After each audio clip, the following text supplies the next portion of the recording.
as it would have been regardless if Stony Brook just flat out lose. Because guess what? That's what happened. And man, it is one of those ones that you look at and you're like, man, Stony Brook, if you take that one, maybe you have a little more of a chance. I know you said job's not finished, but I think these guys are looking to try to put the final ties on this ribbon.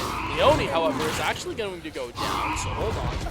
Wait a second here, but Excite... I think we can slow that down a little bit. I was going to say, Excite will quickly bring us back to reality and the fact that this is indeed an eco for Stony Brook, and unfortunately, not one that they are going to be winning out barring a miracle here.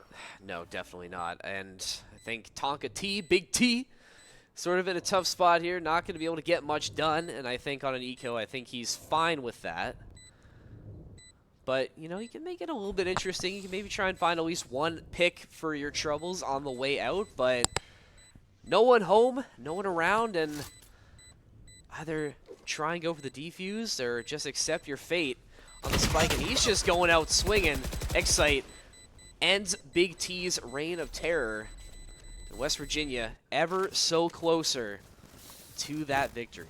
Yeah, I mean, it just seems like the whole team right now is operating, while the stat lines may look similar, as more of a complete unit if you had to really take a look at it at a big picture, because right here, that is the 7th round in a row that West Virginia have won, and it really is just the same as Lotus, right? Stony Brook, they're able to give you a little bit of something in the beginning, but then West Virginia immediately streak at the end, and they really are just putting on the finishing touches here. Gunny stuck in a corner, not able to get out. Dinks knows more than to let him escape from there rent-free. I'm telling you right here, the tax happens to be on your life. A big tax for Stony Brook to swallow, and I mean, very topical reference as well. You know, it is the scariest time of the year, and I'm not talking about Halloween. It's tax season right now. We're just about at the end. So, Stony Brook, you know, time has come to pay the piper, because you're almost... don't have much leeway left. You know, if you're going to find anything, it has to start coming now, because I think West Virginia, like we've been saying, they're going to take this one home. XLG still trying to keep them in the fight. Majestic also chiming in for another one. So numbers in favor of Stony Brook. West Virginia going to have to retreat from this A site that has been so strong for them, but you do have time to rotate all the way around the world to get over to B. Well, you know, unfortunately, with the player count remaining, no Tonka T4K in this tax season. That was good. That was a good one. But, hey, you know what? West Virginia, where are you? They can still try to muster up around here, and maybe Tonka gets 3 for his liking. But in order to do so, you got to commit to something. And West Virginia, they're at least able to get a foothold on B. 10 seconds left. Wise spikes do go down. But now, Stony Brook, how do you play this retake? I'm telling you right now, you got to deal. Leone in there. You got to deal with Leone, and he has been dealt with. But, man, that is a hefty fine of 2 players lost that you had to pay in order to get into this site. That Big T up in heaven. Might be able to make something happen here, but Excite, I don't think they've cleared him out. They're going to try and get this double swing through on Art. Excite, good to find Thomas, all up to Tonka T now. Astra Smoke set up for a potential ninja, but Excite gets it done with the shorty. Match point, West Virginia. Feels like the beginning of the end, doesn't it? It has for a little bit. I mean, let's be honest. West Virginia have completely ran away with this thing, and deservingly so. They are showing why you do not bring them Don't bring them to Pearl, man. Don't do it. I mean, look, Maryville didn't bring them to Pearl, and look what happened. That's... wait, you know what, actually? Maybe I can't speak on that. Maybe Maryville did bring them to Pearl, and I'm just unaware of how, because we didn't get what the first 2 maps technically were. We never got that information, so who knows? I don't want to put out false statements, but you definitely see why you are better off leaving Pearl on your ban sheet than the pick sheet. As you can see here, West Virginia, they're absolutely running wild on this one. The attacking KJ ult to go down. Thomas with 2. This is definitely the time to start firing on all cylinders if you're Stony Brook. Potentially your last lives here in Orlando is Plant going down. Potentially the last one that Stony Brook's going to hear. You got to get a defuse now no matter what, or your time here at NACE Grand Finals for Valorant has come to an end. Gunny gonna see with the dual mirrors revenge Guardian if you can try to make some magic happen here. Dinks holding close to the judge though is going to try to deny the slide through the neon stun, the repositioning. You can't get the job done though. Majestic, it's not over just yet, but the timer's going. Gunny, this for your tournament lives. You gotta hold, you gotta stick. At some point, the coverage, it's Majestic by one man named that, but Guck has other plans in mind, and the man who went so well on Phoenix in Lotus is going to be the one to end it on Pearl as Astra. Hey, I got big news for you. So Yeah, remember how before we were teeing up the series we said that Stony Brook would only take 12 in this series? Guess how many rounds they won? Oh my gosh, they actually 7 on Lotus and 5 on Pearl. We actually got one bang on. That's insane. That's pretty good from us. I'll take that as a win. And what a callback. West Virginia will be happy with this one as well. You know, you sort of right the ship. Stony Brook, unfortunately, their tournament is over, but provided us with lots of entertainment 2 times on stream today, I might add. But that's also 2 2-0s on stream, so maybe not the best representation. But, hey, at least you made it. And that's it. Hey, at least you made it. Look, that's tough. Look, we have some series highlights to kick it to. I mean, look, Stony Brook, you played a great tournament. Thank you for obviously coming out and competing and just keeping competitive integrity in general, showing out as competitors. You guys did your thing. Unfortunately, it just seemed like a ship that only had one person steering the wheel. And when XLG was a non-factor in rounds, that usually meant that the round was just simply over. Yeah, if XLG couldn't get going, I just really didn't seem like Stony Brook had a real lane to go, for Stony Brook. But I will give them credit; they at least made it interesting on their own attacker side. And maybe West Virginia, maybe the weaknesses are on the defense for this map, but I think we need to see a little bit more of a sample size before we can confidently make that assessment. But at least from what I saw, I mean, it was just lock solid and tight-knit for West Virginia. Once they got that momentum back in their favor, they just didn't let it go. They looked really, really strong. Stony Brook just didn't really have an answer for some of these plays that they were getting set up. And Dinks as well. I kind of called him out on the first half there, but he really started to pick it up near the second half. But still, Leone, I mean, he's got to be the MVP. I mean, there's no other way. Because he had a game tonight. He really did.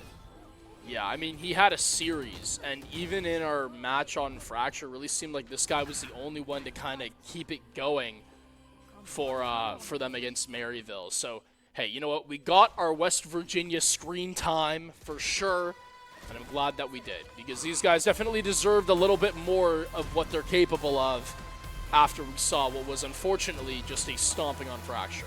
Yeah, it really was, and I think that sort of gives, it doesn't give a great look to West Virginia, but I mean, it's merited, right? Like, this is sort of the performance we expect from a team at that caliber. So, that's, maybe not, a great translation of skill, but this was another great game as well, all the way back on Lotus, if you remember, and we're tuning in some big plays as well. But again, they mostly came in the first half. If you were Stony Brook, some early success that just didn't translate into a solid finish. So similar themes for Stony Brook, and I think for them it's just gotta try and finish in your second half. And West Virginia, clearly they play the long game. They're looking for this, lengthy time to just drag you out to the deep water and drown you out there if you stop treading. Yeah, I mean, it was just a tough pill for Stony Brook to swallow. You do like these plays that were being made. This was a great one. That was a from great Gunny one right there. to immediately transform around that. Yeah.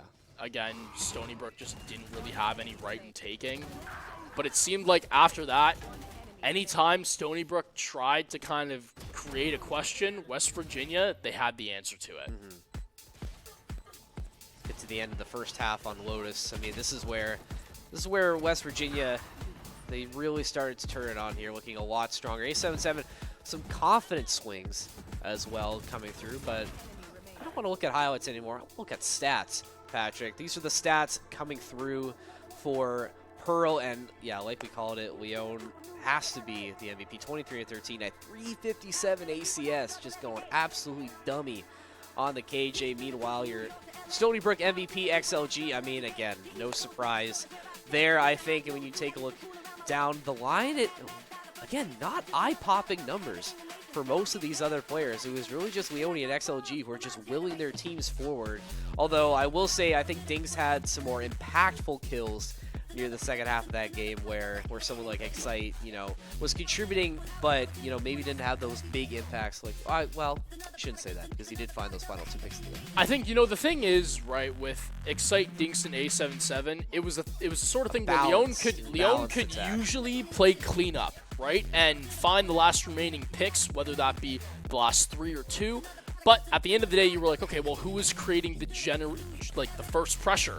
It was always these guys, and there were a lot of times you see Leone has a lot of kills, not a whole lot of first bloods, because those were being racked up by the other players of West Virginia, and that's really what it was Leone was getting that support and was able to find those amount of kills because of the positions you were able to sit in off of the pressure generated from those 3. And that's kind of where this then comes full circle and why West Virginia dominated this series. It was simply just the support staff being more on par, more coordinated. Well, it was a great way to end the day. It's been a lengthy day for us, and obviously we got some thank yous to give out because this is the end of our stream for today. We will be back tomorrow for, is it the loser semis we're doing tomorrow, I believe?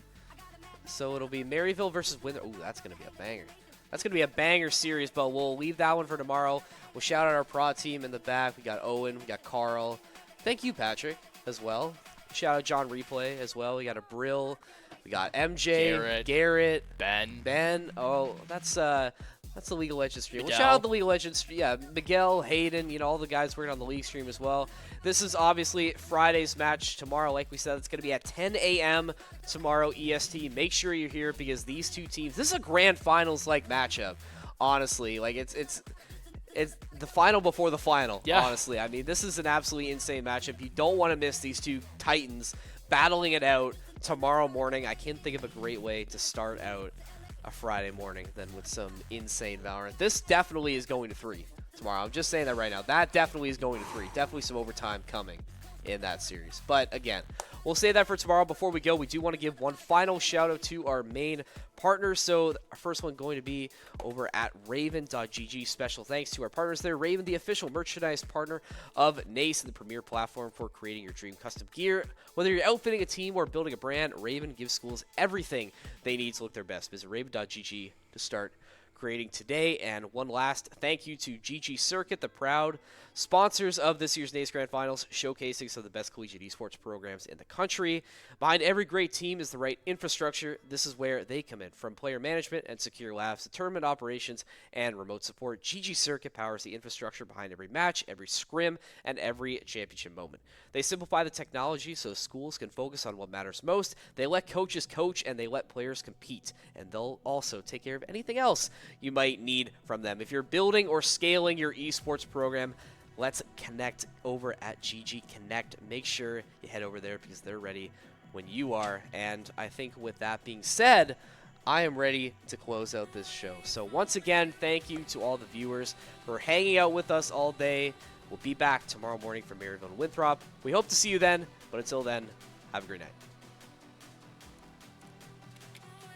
My name is Ryan Murky Mojica. I am a coach at George Mason University Esports Call of Duty team, and I am a computer engineering and computational data science student. When I first needed a car, I was 18, I was straight out of high school, driving a Chevy Suburban up 45 minutes in rush hour every day, and I kind of just got to a point where I kind of wanted something a little bit more enjoyable. And this was actually in the same building that I worked in. You know, I went to my dad and asked, like, okay, I want to do this, I want to get a new car. And he said, like, all right, let's go over to InTouch. There was a lot of uncertainty going into this process. I was expecting a lot of paperwork, a lot of numbers, really understand kind of how any of this worked. The person we were talking to was actually a car guy, so he was almost like really excited. He's like, yeah, you're getting your first car, you know, what are you getting? Having a car really helped me travel for esports events, and not only that, it just gives me the ability to be the team dad. I give my players rides, get to campus for NACE matches, and just supporting the team in a bigger way that I wouldn't be able to before. If any NACE students are looking for financial tools, resources, and support from people who care, I recommend checking out InTouch Credit Union. With graduation coming up, I honestly don't think I'd be where I'm at in my financial journey without them.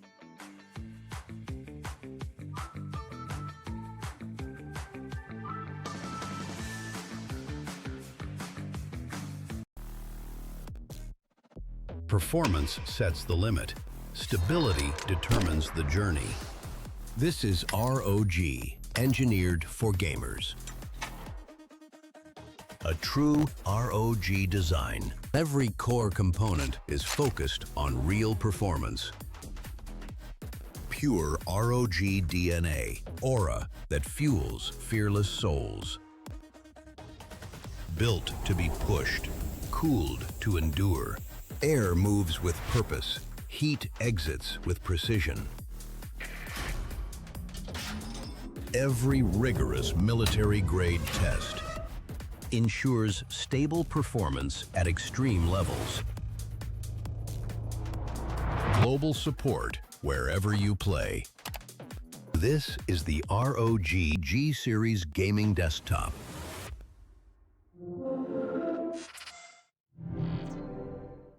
My name is Ryan